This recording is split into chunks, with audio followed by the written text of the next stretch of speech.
মাথি পুস্তক অধ্যায় 5 আমরা সবাই খুবই পরিচিত বাক্য।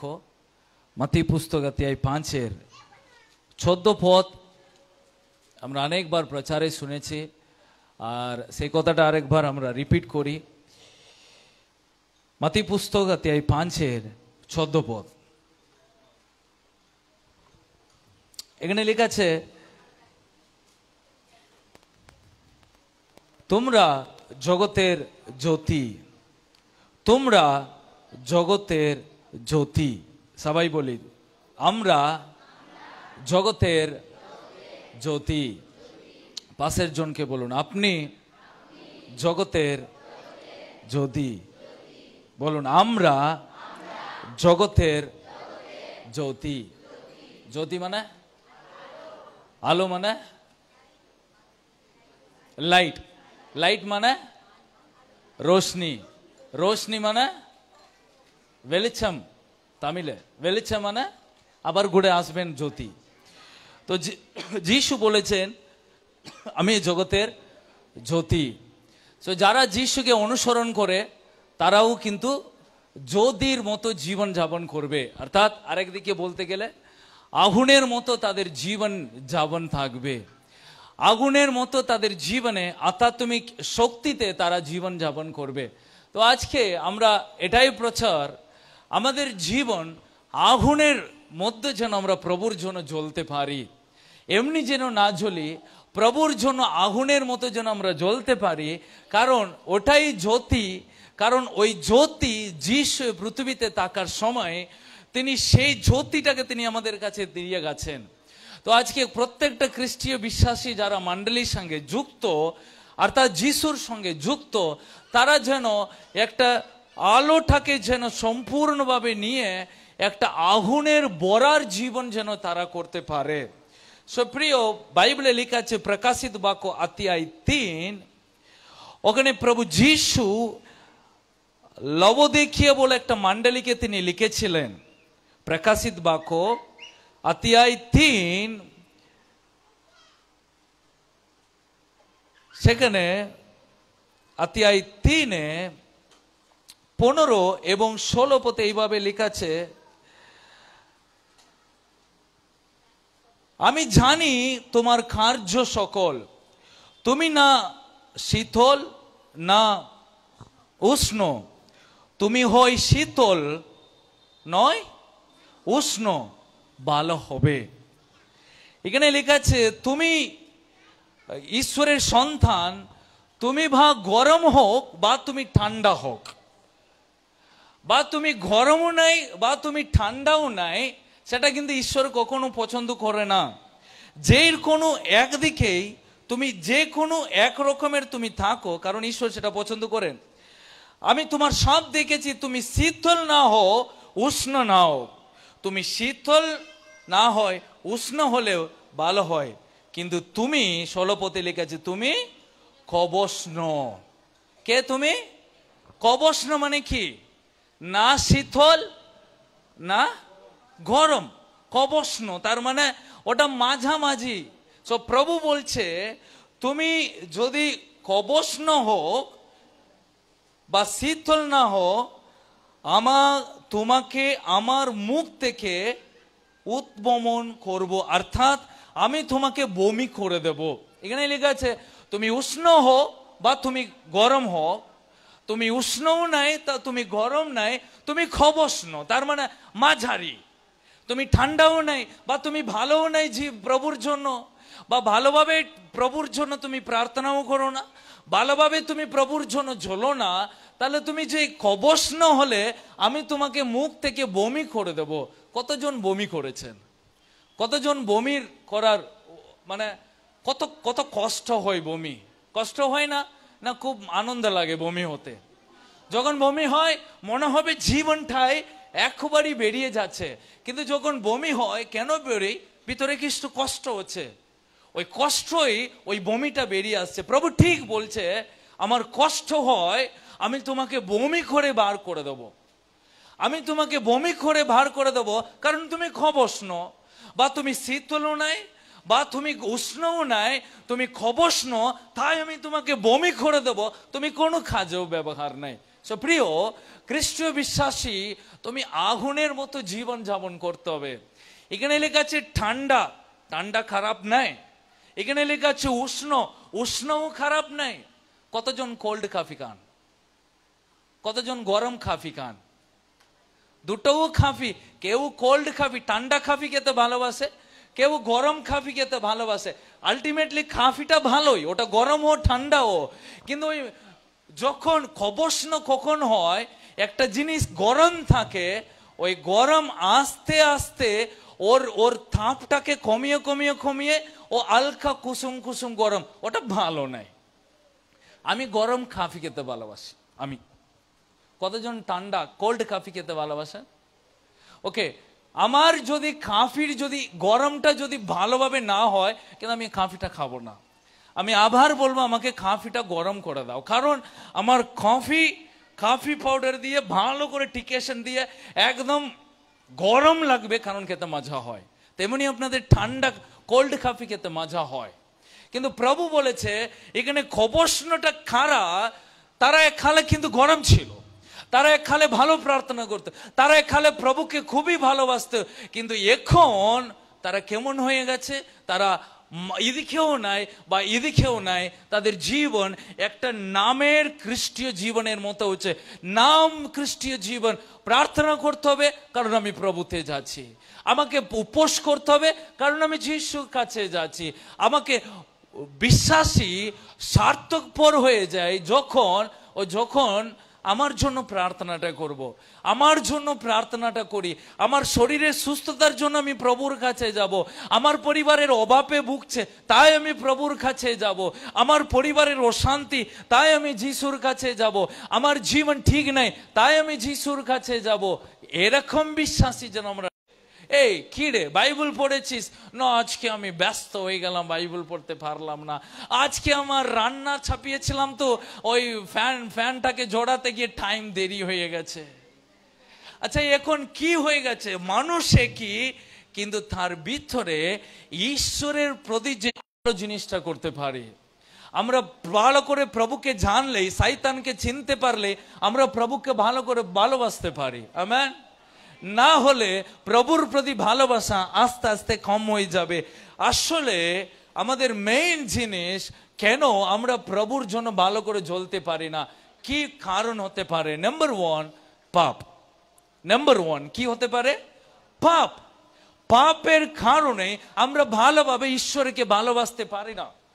ঈশ্বরের শত্রুকে, ঈশ্বরের শত্রুকে তো শয়তানের আর জাল কি আমাদের উপরে, সে আমাদেরকে ঈশ্বরের কাছে থেকে সরাবে, অন্য কারো কাছে থেকে সরাবে না।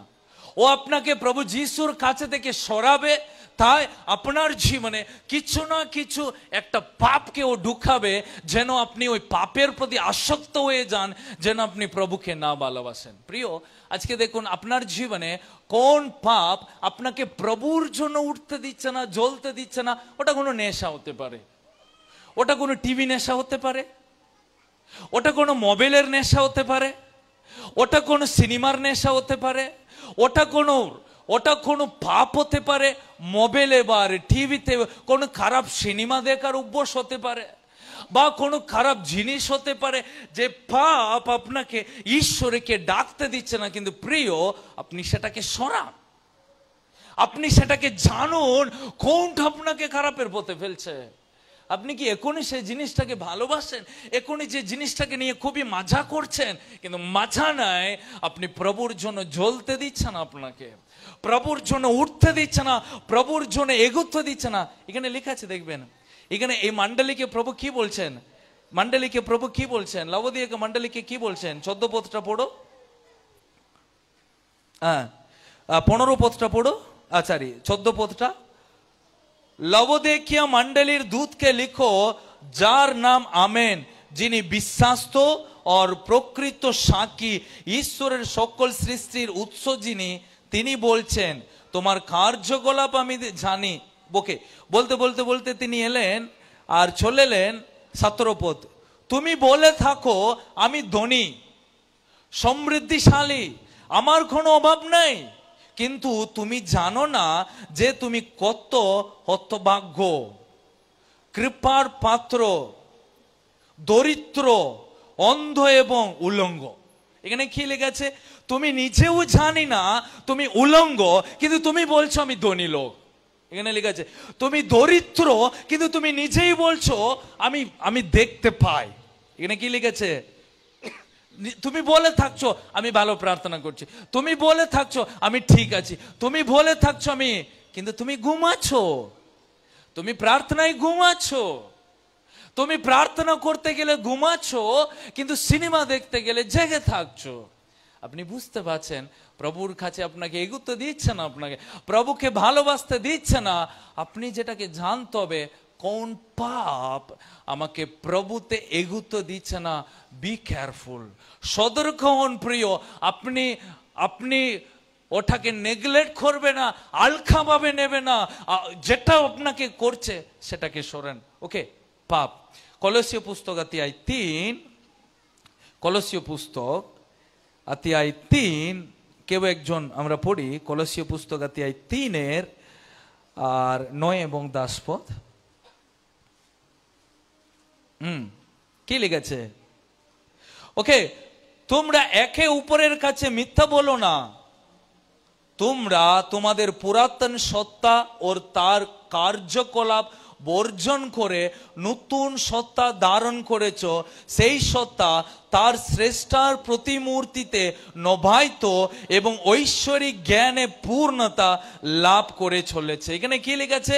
সাধু পাউল বলছেন তোমরা তোমাদের সমস্ত পুরাতনের কার্যকলাপকে তোমরা বর্জন করে দাও। তার মানে তোমাদের পুরাতনের লাইফটাকে, লাইক এই জামাটা সারাদিন কাজ করে নোংরা লেগে যায়, সন্ধ্যাবেলা এসে এই জামাটাকে খুলে আমি ফেলে দিচ্ছি, এটাকে কাচতে হবে, এটা নোংরা লেগে আছে। সো তেমনি আমার অতীত জীবনের সমস্ত কার্যকলাপ পাপের জিনিসটাকে তুমি বর্জন করে দাও, তুমি বের করে দাও, ওটাকে তুমি সরিয়ে দাও এবং নতুন জিনিসটাকে তুমি ধারণ করো, নতুন সত্তা যিশুকে ধারণ করো। কাকে ধারণ করো? কাকে? যিশুকে ধারণ করো। পুরাতনের আচরণ মনোভাবনাটাকে তুমি সরিয়ে দাও। অনেক সময় আমরা পুরাতনের মনোভাবনাকে দৌড়ে থাকলে আমরা নতুন জিনিস, বাইবেলে লেখা আছে তুমি নতুনের অঙ্গুরের রসটা পুরাতনের পাত্রে ঢালতে পারবে না। আঙ্গুরের রস টাটকা, ওটা ছাঁচ বেশি। আগের কারের মানুষ আঙ্গুরের রসকে আর পশুর চামড়াতে ব্যাগে রাখতো, ডেলে রাখতো।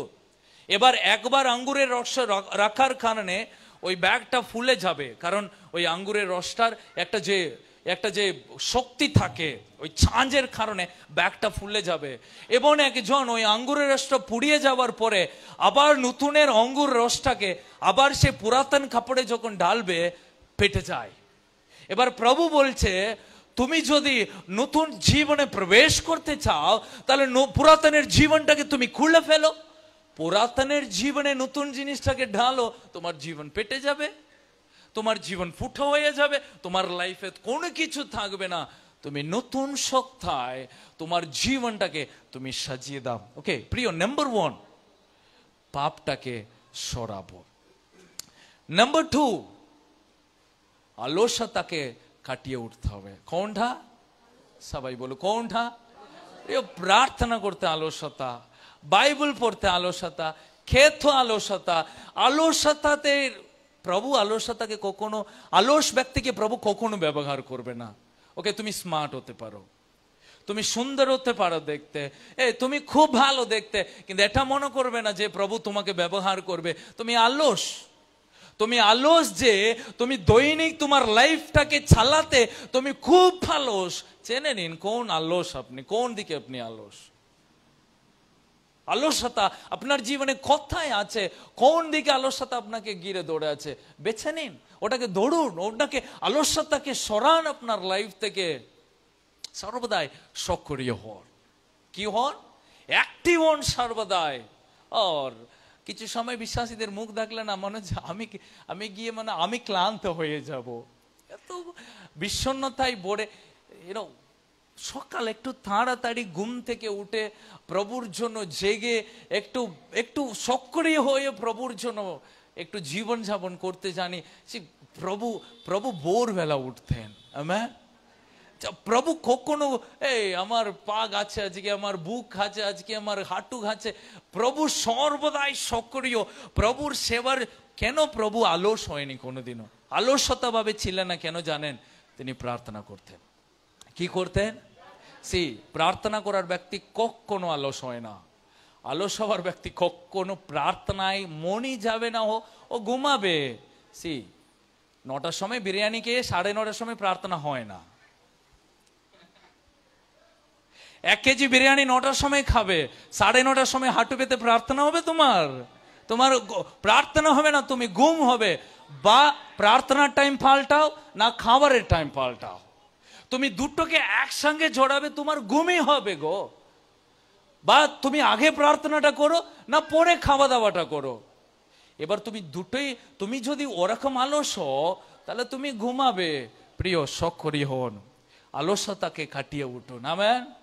Hallelujah, hallelujah, hallelujah. সো প্রভুর জন্য জ্বলতে গেলে আলস্যতা থেকে কাটিয়ে উঠতে হবে। আপনি দেখুন কোন কোন জায়গায় আপনার আলস্যতা আপনাকে কষ্ট দিচ্ছে, ওইটাকে সরান। অনেক সময় আমরা খাবারের কোনো সিস্টেমই থাকে না, খাবারের অনেক সময় আমরা কাজও করতে পারি না। কেন জানেন? খাবারটাকে আমরা কোনোদিনও কন্ট্রোলে রাখি না। হালেলুয়া। আমরা এটা পেট মনে করি না, এটাকে ডাস্টবিন মনে করি। আমরা যা খুশি ঢেলে দাও, ঢেলে দাও, ঢেলে দাও। প্রিয়, সাধু পাউল বলছে, আমি আমার শরীরকে আমি ডিসিপ্লিনে রাখি, আমার শরীরকে আমি নিয়ন্ত্রণে রাখি। শরীরটাকে নিয়ন্ত্রণে রাখুন। কি খান, কি ভোজন করেন, একটু খেয়াল রাখুন। যা খুশি খাবে না, সব কিছু খাবে না। বেঙ্গালে আমার সবচেয়ে কঠিন কাজ, আমার সমস্যা কোনটা জানেন? বিশ্বাসীদের বাড়িতে গিয়ে বলার আমি মিষ্টি খাই না। ওই কথাটা বলতে আমার অনেক কষ্ট লাগে। ওই কথাটা বলতে আমার কষ্ট এই কারণে লাগে, কারণ ওদের মনে খুব কষ্ট হয়। পাস্টার আমাদের বাড়িতে এলে মিষ্টি খায় না, কিন্তু ওরা জানে না মিষ্টি সুগার লেভেলটাকে বাড়িয়ে দিলে আমি আপনার জন্য কিছু করতে পারবো না। একটা চিত্রাঞ্জন খাবো ঠিক আছে, কিন্তু 4টা সন্দেশ যদি 4টেই খেতে হবে, খাবো, তারপরে দিন উঠতে পারবো না। ওটা তাহলে আমার দোষ নাই। ওটা খুব বাঙালিদের বাড়িতে গিয়ে আমি মিষ্টি খাবো না, আজ পর্যন্ত আমি লড়ছি, ওই কথাটা বলতে পারছি না। কেন? এক মিষ্টি গেলে আমার সমস্যা নাই, কিন্তু 4 ধরনের মিষ্টিটা যখন দেবে তখনই আমার মাথাটা ঘুরবে। 3টা খাবো, এসে বলবে আর একটা ছিল খেলেন না তো। বলো ওই আপনি বুঝতে পারছেন ওই 3টা খেতে কত কষ্ট হয়েছে আমার। আসলে ব্যাপার মিষ্টিটা অসুবিধা নাই, সুগার লেভেল বাড়ালে বয়স যত হবে আপনি নিজেকে কন্ট্রোলে রাখুন, আলস্যতাকে কাটিয়ে উঠুন, অতিরিক্ত খাওয়া দাওয়াটাকে নিয়ন্ত্রণে রাখুন। আমেন। তো একবারই খাওয়াটা বন্ধ করে দেবে না, রোগে পরিণত হয়ে যাবে। ওকে, সো 3 নম্বর বিষয়, কেন আমরা প্রভুর জন্য জ্বলতে পারি না? খারাপ বন্ধুর সম্পর্ক। কার সম্পর্ক? খারাপ বন্ধুর সম্পর্ক। তোমার দরকার এই লোকে ব্লক করতে হবে, এই লোকে ব্লক করে ডিলিট করে হোয়াটসঅ্যাপ থেকে, ইউটিউব থেকে, ফেসবুক থেকে বের করে দাও, কিন্তু আমরা ওকে রেখে দিচ্ছি। ওই বন্ধুদেরকে আমরা রেখার কারণে আমাদের জীবনে অবনতি ঘটবে। আমেন। আজকে আমি বলি, আপনাদের এমন বন্ধুর সম্পর্ক আছে, আপনি জানেন ওই বন্ধুর সঙ্গে মিশলে আমার মন খারাপ হয়, ওর বন্ধুর সঙ্গে গল্প করলে আমার বিশ্বাসে অবনতি হয়, তার সত্ত্বেও আপনি কথা বলেন, আপনি কিন্তু বুঝতে পারছেন না আপনাকে ক্ষতি করছে ও। ওকে, আপনি ভাববেন ওকে আমি কষ্ট দিলে হবে না, ওর সঙ্গে একটু গল্প তল্প তো হবে, ওর সঙ্গে গল্প সল্প করলে ওকে আফ করতে চাইছে না, কিন্তু ও আপনাকে আফ করে রাখছে। কোনটা দরকার? আপনি আফ হওয়ার না ওকে আফ করার? হ্যাঁ, বাস ওকে আফ করলে আপনি আনে থাকবেন। এই ওরকম বন্ধু লাগবে না গো, ওরকম বন্ধুর সম্পর্ক তোমার লাগবেই না। ও মধু হোক, ও তেতু হোক, বাস তুমি থাকো, তুমি দূরে থাকো। এই তোমার বন্ধু কি তোমাকে প্রভুতে বাড়তে হেল্প করছে? নাই বলে দিলে, তাহলে ওই বন্ধুর সম্পর্ক 1,00,000 টাকা দিলেও লাগবে না। আমি বলি যিশুর কতজন জগতের বন্ধু ছিল? সবাই জগতের বন্ধু, সবাইকে তিনি হ্যাঁ হ্যালো সব কথা বলতেন, কিন্তু কার সঙ্গে তিনি মিশতেন? যারা তার কথা শুনে ঈশ্বরকে প্রথম জায়গা দিত, সেই 12 জনকে নিয়ে 3 রাত কাটিয়েছেন। কিন্তু তুমি কার সঙ্গে থাকছো সারাদিন? সারাদিন আপনার বন্ধুগুলো দেখুন, যে বন্ধুর কথা শুনে আপনি বিশ্বাস হারে যাচ্ছে, তার সঙ্গে কি দরকার দিন রাত গল্প করার, দিন রাত তার সঙ্গে আলোচনা করার আপনার কি দরকার? সঠিক বন্ধু বেছে নেবেন। আমেন। এটা বলছি যেন আমরা প্রভুর জন্য চলতে পারি। আমেন। কারণ প্রভু, আমরা যদি ভালো বন্ধু বেছে নেয়, সে বন্ধু আপনাকে হেল্প করবে, সে আপনাকে শিখাবে, সে আপনাকে সঠিক পথে নিয়ে যাবে। তুমি কলেজে পড়ো, ভেরি গুড, কিন্তু তুমি ভালো বন্ধু বেছে নাও। আপনি মাঠে কাজ করেন, আপনি ভালো বন্ধু বেছে নেন। সন্ধ্যাবেলা কারোর সঙ্গে গল্প করতে চান, আপনি যান, কিন্তু ভালো বন্ধু বেছে নিয়ে গল্প করুন। চর্চা করার বন্ধুর সঙ্গে আপনার মিলামিশা দরকার নাই, ওরকম গল্পও লাগবে না, ওরকম বন্ধুও লাগবে না, ওর বন্ধুর সম্পর্কও লাগবে না। ও যতই কাছে লোক হোক, খামান দূরে থাকো। আমার একটা লাইফ জীবনের নিয়ম আছে, আমি ওই ধরনের জগতের বন্ধুর সঙ্গে আমার কোনো সম্পর্ক প্রয়োজন নাই। ও যতই কাছের লোক হোক, ও যদি জগতের গল্প করে, আমার লাগবে না ওকে, কারণ আমি প্রভুর জন্য চলবো। আমি প্রভুর জন্য জীবন যাপন করব, আমি প্রভুকে ভালোবাসবো, আমি ওই জন্যই আমি কিন্তু ওরকম করছি। তো আমি সেই 12 বছর ধরে আমি বাংলা শিখছি, হিন্দি শিখছি, ইংলিশ শিখছি, এবার সাঁওতালি ভাষা শিখছি। কি দরকার অত ভাষা শিখছি? যেন প্রভুর কথা বলতে পারি। আমেন। তো ওই জন্য ওদের সঙ্গে আমি বেশি করে মিশি, যারা সাঁওতালি কথা বলে। এই আমার সঙ্গে সাঁওতালিটা একটু কথা বলে, যেন আমি 2টো ভাষা শিখি, যেন আমি কিছু শিখতে পারি, যেন আমি প্রভুর কাজটা যেন ভালোভাবে করতে পারি। সেটাই আপনার চেষ্টা থাকতে হবে। সেই চেষ্টায় আমাদেরকে অনেক আশীর্বাদ এনে দেবে। আপনার ঘরের ভিতরে কাকে ঢুকান, কোন আত্মীয় ঢুকছে, কি গল্প করে, মনে রাখুন ভালো বন্ধু বেছে নেব। হালেলুয়া। ওকে, কোন জিনিস প্রভুর জন্য উঠতে দেয় না? খুব ব্যস্ততা। খুব খুব কি বলছেন কেন? খুব খুব ব্যস্ত, আমি খুব ব্যস্ত, প্রচুর ব্যস্ত। বাইবেল পড়ার সময় নাই, প্রার্থনা করার সময় নাই, আমি খুব ব্যস্ত, সব কিছুতে আমি ব্যস্ত, প্রচুর ব্যস্ত। চাষবাসের ব্যস্ত, আর আলু তোলার ব্যস্ত, ভেন্ডি তোলার ব্যস্ত। প্রার্থনা করার সময় নাই, প্রভুকে ডাকার সময় নাই, উপোস করার সময় নাই, আমার সময় নাই, আমি খুব ব্যস্ত মানুষ। প্রিয়, আজকে যারা বলছো আমি খুব ব্যস্ত, আমি বলি একদিন প্রভুকে ডাকবে, প্রভু বলবে আমিও খুব ব্যস্ত। প্রভু এ কথা বলেছে। ওই 5 জন বুদ্ধিমতী কন্যারা তেল আনতে দেরি করে দরজা বন্ধ হলো। তারা এসে বলল, প্রভু আমাদের জন্য দরজা বন্ধ করুন। তখন প্রভু কি বলল? আমি তোমাদেরকে হ্যাঁ, কারণ তুমি রেডি ছিলে না। এখন প্রভুকে তুমি ডাকবে, প্রভু কি বলবে? আমিও তোমাকে চিনি না। হ্যাঁ, অনেক সময় তুমি মুখ গুড়িয়ে যাবে, প্রভু মুখ গুড়িয়ে যাবে। প্রভু বলল, আমিও তোমাকে চিনি না। কেন? তুমি তো খুব ব্যস্ত ছিলে বাবা, তুমি কাজের ব্যস্ত, দোকানের ব্যবসা, তুমি প্রভুকে ডাকার তোমার সময় নাই, প্রভুর মণ্ডলীতে আসার তোমার সময় নাই, বাইবেলটাকে পড়ার সময় নাই, বাইবেলের প্রতি তুমি ব্যস্ত, তো তুমি খুব ব্যস্ত, কাজের ব্যস্ত, মোবাইলের ব্যস্ত, ইউটিউবে ব্যস্ত, ফেসবুকে ব্যস্ত, সব ব্যস্ততার মধ্যে দিয়েছিল। ভেরি গুড, তুমি থাকো, কিন্তু তুমি জানো না তুমি ঠান্ডাও নাই বা তুমি উষ্ণও নাই, তুমি খবস্ন হয়ে যাচ্ছ। ওটা প্রভু বমি করে দেবে। প্রিয়, বুঝে নিন কোনটা আমাকে ব্যস্ততার মধ্যে দিয়ে নিয়ে যাচ্ছে। ব্যস্ত হন, প্রভুকেও সময় দেন। ওকে, কোন জিনিস প্রভুর কাছে থেকে আমাকে সরিয়ে দিচ্ছে? আমার কোনো নিয়ম কানুন নাই, আমার কোনো আমি দিনটাকে কোন রকমের চালাচ্ছি, আমার কোনো সিস্টেমই নাই। আমার উঠার কোনো সিস্টেম নাই, খাবার কোনো সিস্টেম নাই, ঘুমার কোনো সিস্টেম নাই। যখন তখন ঘুমাচ্ছি, যখন তখন খাচ্ছি, যখন তখন ঘুরছি, কোনো ডিসিপ্লিন আমার কাছে নাই। প্রিয়, ডিসিপ্লিন খুবই দরকার। আমেন। আপনি গৃহবহন, আপনি স্বামী হন, আপনি যেই হন, জীবনটাকে সাজান। আপনি সাজিয়ে আপনাকে শনিবার দিন উপোস, ওকে, ওটা শনিবার দিন করতেই হবে, ওটা ওটা কিছু জিনিস আপনি যাই হন দুটো তো খেয়ে নিচ্ছেন, ঠিক তেমনি কিছু ফিক্স করে রাখতে হবে। উপোস মানে উপোস, ওই উপোসটাকে আমি বাদ দেব না, ওটা আমি করবই।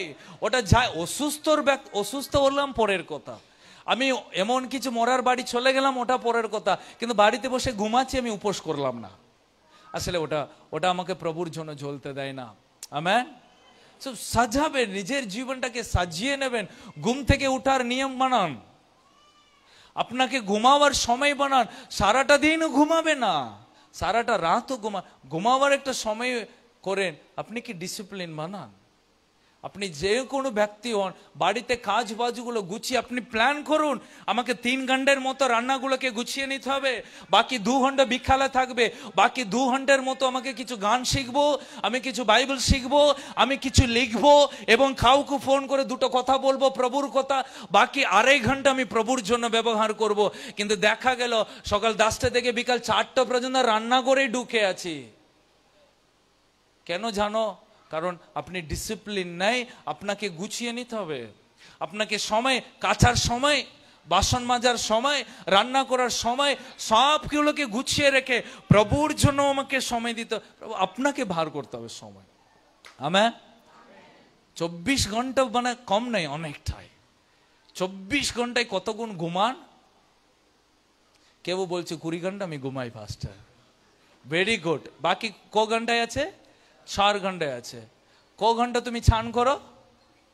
10 মিনিট ছান করবে। তুমি 20 ঘন্টায় ঘুমা না, ভালোই ঘুমাও, কোনো সমস্যা নাই আমার, কিন্তু তুমি প্রভুর জন্য জ্বলতে পারবে না, প্রভুর জন্য তুমি জীবন যাপন করতে পারবে না, প্রভু তোমাকে ব্যবহারই করতে পারবে না। প্রভু বাইবেলে আপনি প্রত্যেকটা জায়গাতে আপনি দেখবেন যারা প্রভুকে গুরুত্ব দিয়েছে, ও গরিব হতে পারে, ও অশিক্ষিত হতে পারে, কিন্তু ও প্রভুকে বেশি গুরুত্ব দিয়েছে, প্রভুকে বেশি ভালোবেসেছে, কমিটেড লাইফ দেখেছে, প্রভু ওর মধ্যে দিয়ে প্রভুর মহিমাকে প্রকাশিত করেছে। আমেন। Hallelujah, hallelujah, hallelujah. আমরা প্রভুর যখন জ্বলবো, অবশ্যই আমাদেরকে অনেক জিনিস আমাদেরকে সরানো চেষ্টা করবে, আমাদেরকে ডিসিপ্লিন ভাবে সাজিয়ে রাখার জন্য যা কিছু সিদ্ধান্ত নিতে হবে, সব সিদ্ধান্ত আমাদেরকে নিতে হবে। সকালে উঠে প্ল্যান করে নিতে হবে আজকে সারাটা দিন আমাকে কি করতে হবে, কি না করতে হবে। সকালে উঠুন, লিখুন, লিখে প্ল্যানটাকে সাজান, সাজিয়ে ওই দিনটাকে করুন। না, হিন্দিতে একটা কথা লেখা আছে, আবি নাই আর খাবি নাই, আবি নাই আর খাবি নাই। এখন যদি তুমি নাও করো, কালকে তুমি করতেই পারবে না। আজকে তুমি সময় বার করলো না প্রার্থনা করতে, কালকে তুমি সময় বার করতে পারবে? আজকে তুমি প্রভুকে ভালোবাসতে পারলে না, আজকে প্রভুর কোনো কিছু করতে পারলে না, কালকে করবে না, কখনো তুমি হতে পারবে না। প্রভুর জন্য ব্যবহার হতে গেলে আজকে সাজান, আজকে নিজেকে গুছিয়ে নেন, আজকে ঠিক সময় বার করুন, অনেক আশীর্বাদ হবে। আমেন। প্রিয়, প্রভুকে যখন প্রভুর জন্য সময় দেওয়ার, প্রভুকে ভালোবাসার একটাও ব্যর্থ হবে না। আপনি লোকদেরকে ভালোবাসবেন, ও আপনার মূল্য বুঝতে পারবে না, কিন্তু প্রভুকে ভালোবাসবেন, প্রভু আপনার মূল্য বুঝতে পারবে। আমেন। এবং প্রভুকে আপনি ভালোবাসবেন, তিনি কোনোদিনও আপনাকে ভুলে যাবেন না। আমেন। প্রভুকে আপনি যখন কিছু জিনিসটাকে গুরুত্ব দিলে, ওটা চিরদিন উপহার। এবার আপনাকে বেছে নিতে হবে, চিরদিনের উপহারের জন্য আমি সময় দেব না অল্প উপহারের জন্য সময় দেব। কোনটা অল্প জন্য উপহার? ও 2টো জগতের গল্প করার, 2টো সিনেমা দেখার, বসে বসে সময় নষ্ট করার, এগুলো অল্প উপহার। কিন্তু চিরদিনের উপহার প্রভুকে সময় দেওয়ার। পাশের জনকে বলুন, প্রভুকে সময় দেওয়ার চিরদিনের উপহার। সেটা কোনো ক্ষতি হয় না, সেটা অনেক কিছু পাবেন, সেটা অনেক কিছু দেবে। হালেলুয়া। প্রিয়, প্রভুর জন্য জীবন যাপন করতে আপনাকে বাধা দেয় কোনটা জানেন? দেয় আপনি প্রভুকে গুরুত্ব যদি না দেন। সেই প্রথমে আমি প্রার্থনা করতাম, বাইবেল পড়তাম, প্রভুর জন্য জীবন যাপন করতাম, আমার শত্রুকেও আমি ভালোবাসতাম, কিন্তু আস্তে আস্তে আমি খুব বিচার হয়ে যাচ্ছি। আস্তে আস্তে আমি খুব বিচার করতে শুরু করে দিচ্ছি, এই ওই বিশ্বাসীর মতো আমি নাই, আমি ভালো আছি। প্রিয়, ওরকম নয়। আপনি যদি বিচার করবেন, আপনি প্রভুর সঙ্গে নিজেকে তুলনা করবেন, আপনি কার সঙ্গে নিজেকে তুলনা করবেন না। হালেলুয়া। কারণ আপনি প্রভুর সঙ্গে তুলনা করলে আপনার মনে হবে আমার জীবনটা আরো ভালো করতে হবে, কিন্তু আপনি যদি অন্য বিশ্বাসীর সঙ্গে নিজেকে তুলনা করলে আপনার মনে হবে ও বিশ্বাসীর চেয়ে আপনি অনেকটাই ভালো। কিন্তু আপনি সর্বদাই যিশুর সঙ্গে নিজেকে তুলনা করুন।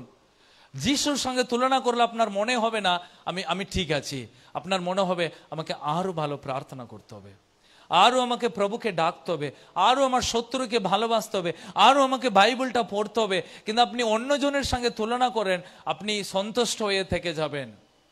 আপনি সন্তুষ্ট হয়ে যদি থেকে যান, আপনি ঠান্ডা হয়ে যাবেন। ঠান্ডা মানে আপনি প্রার্থনা গুরুত্ব দেবে না, আপনার লাইফ কোনো কিছু তো হবে না। প্রভুর জন্য জ্বলতে গেলে আপনি খুব সতর্ক থাকুন। কি হয়ে থাকুন? আপনি খুব সতর্ক থাকুন। বাইবেলে লেখা আছে শয়তান সিংহের মতো গর্জন করে। কার মতো গর্জন করে? ওকে, সিংহের মতো গর্জন করে কাকে আমি গ্রাস করব, কাকে ক্ষতি করব, কাকে বিনাশ করব, কার মাধ্যমে আপনাকে ক্ষতি করবে, ও খুবই জেগে কাজ করতে চায়। আপনাকে সতর্ক থাকতে হবে। হালেলুয়া। আপনাকে সতর্ক থাকতে হবে, কারণ সতর্কতা আপনাকে প্রভুর জন্য সর্বদাই জাগিয়ে রাখে। হালেলুয়া। সতর্কতা আপনাকে প্রভুর জন্য তৈরি করে রাখে, সেটা আপনাকে কোনো ক্ষতি করতে পারে না। প্রিয়, সর্বদাই যিশুর দিকে তাকাবো। কলসীয় পুস্তক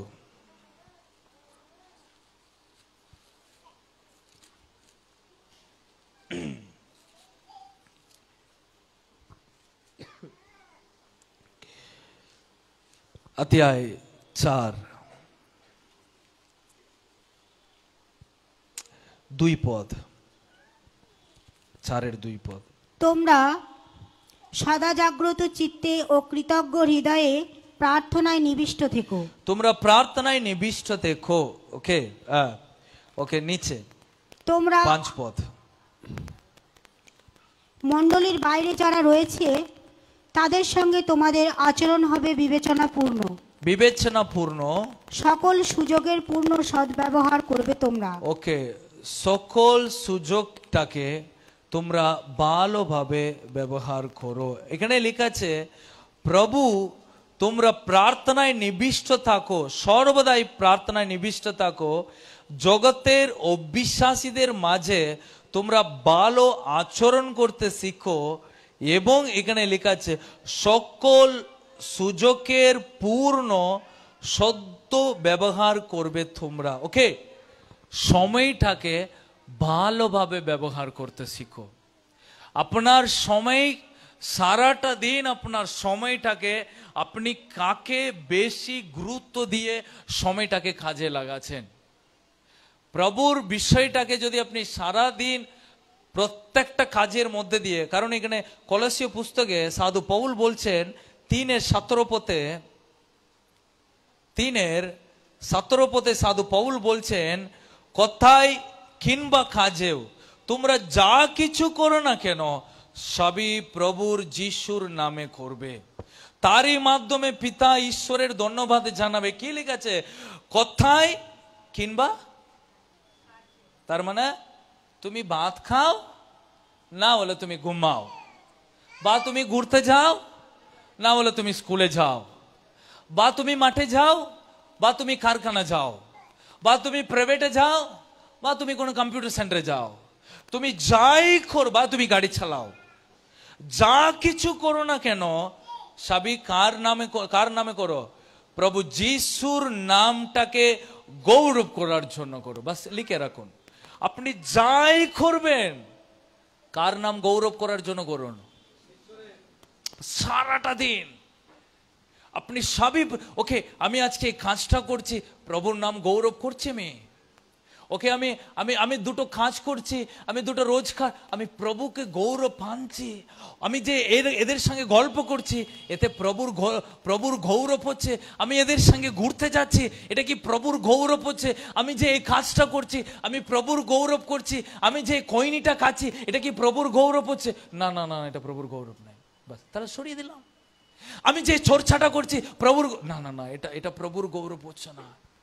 আমি যে সিনেমাটা দেখছি, না না না, এটা প্রভুর গৌরব, এটা বন্ধ করছি। আমি যে গেম খেলছি প্রভুর গৌরব, না না না, এটা প্রভুর গৌরব করছি না। তাহলে বেছে নিয়েছি এটা প্রভুর গৌরব, না না না না না, এটা প্রভুর গৌরব নাই।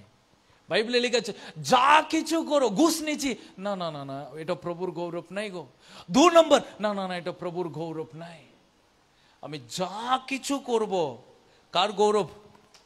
বাস, এটা আপনি যদি প্রত্যেকটা প্রশ্নটা, প্রত্যেকটা কাজ, এই যে দুপুরবেলা আমি ঘুমাচ্ছি 4 ঘন্টা, এটা প্রভুর গৌরব হচ্ছে? আচ্ছা, 1 ঘন্টা ঘুমালে ঠিক আছে, একটা ক্লান্তটা কাটুক, কিন্তু আজকে সারাটা দিন আমি ঘুমাবো, আমার কোনো কাজ নাই, তার মানে তুমি ঘপস্ন, প্রভু তোমাকে বমি করে দেবে, প্রভুর জন্য তুমি জ্বলতেই পারবে না। ওকে, যা কিছু করবেন প্রভুর গৌরব করব। Amen, hallelujah, hallelujah. তাহলে আমি যদি প্রত্যেকটা বিষয়ে গৌরব করব, কি করে সম্ভব? এখানে লেখা আছে 4:2, তোমরা প্রার্থনায় নিবিষ্ট থেকো, সর্বদাই প্রভুকে কৃতজ্ঞতা জানাও। আমেন। প্রত্যেকটা জিনিসের জন্য প্রভুকে ধন্যবাদ জানান। এই মে মাসের জন্য প্রভুকে ধন্যবাদ জানান। গরমের জন্য প্রভুকে ধন্যবাদ দিন। প্রভু, প্রচুর 45 ডিগ্রি গরম, তার জন্য তোমাকে ধন্যবাদ।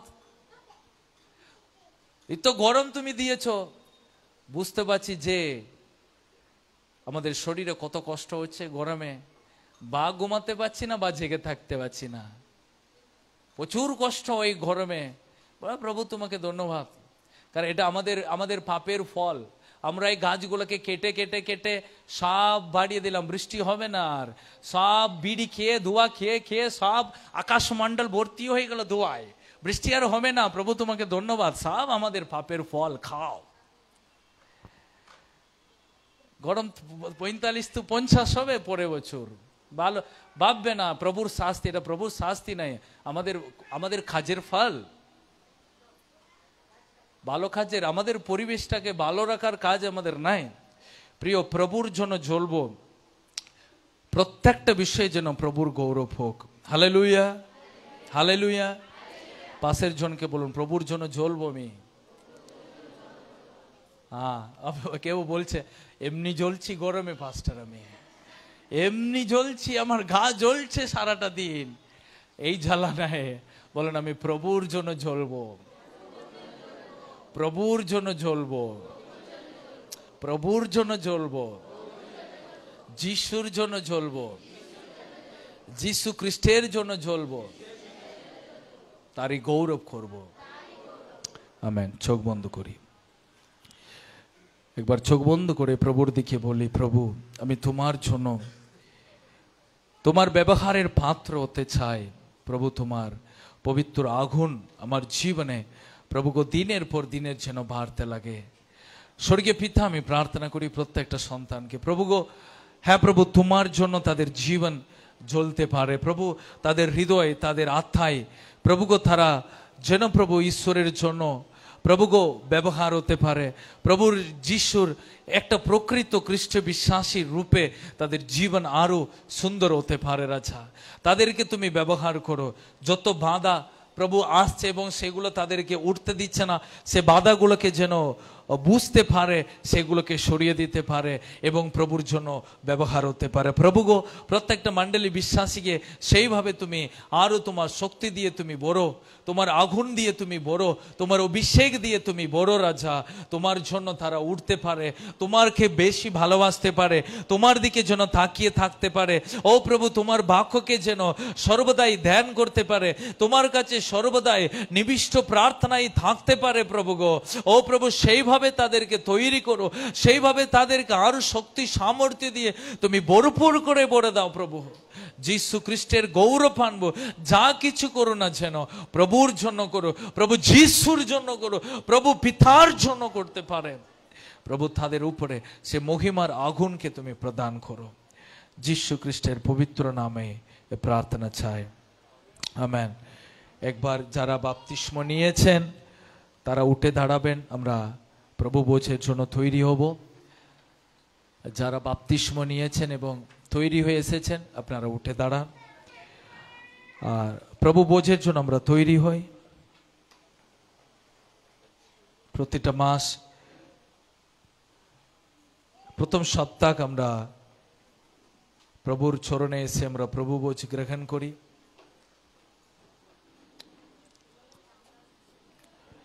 প্রথম করন্থীয় অধ্যায় 11:23 পদে লেখা আছে,